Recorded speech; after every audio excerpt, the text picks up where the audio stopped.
đây hô nhập vai kho kho tụm quen ngon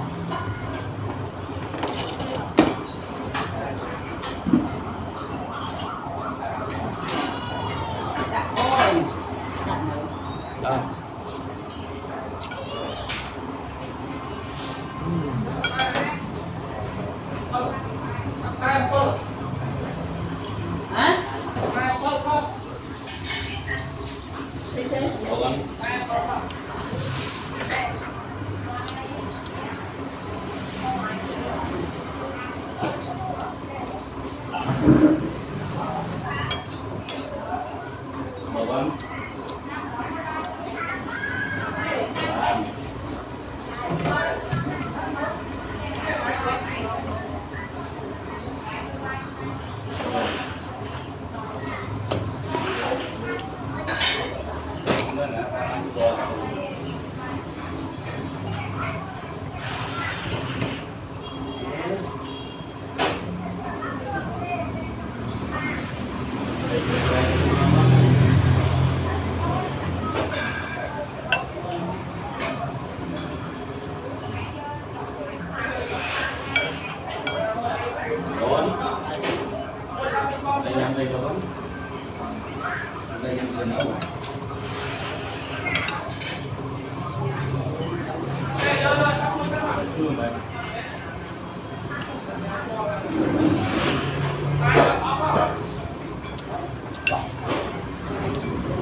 Khó chứ. Khó chứ. Còn chuông á, ôi.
Bắt mạng thế.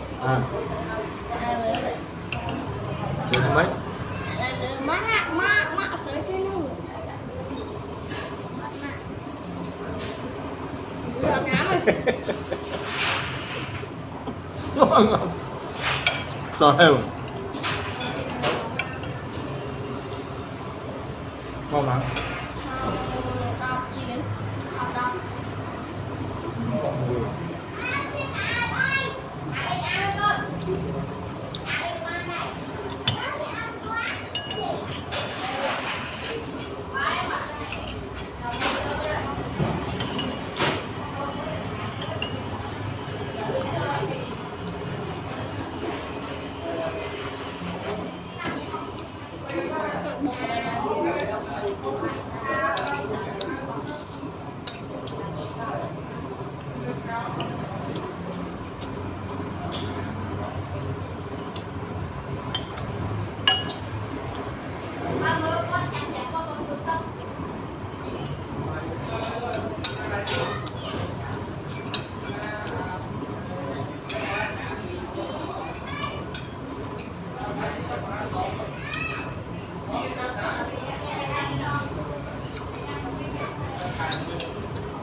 Vô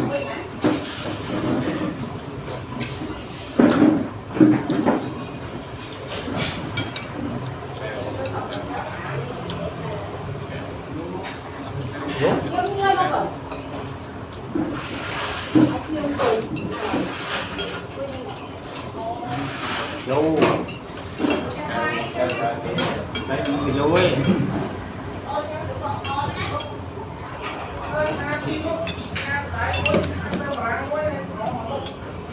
có là sai không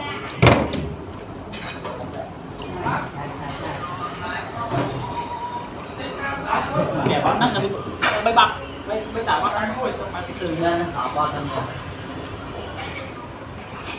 với thấy chiều cao được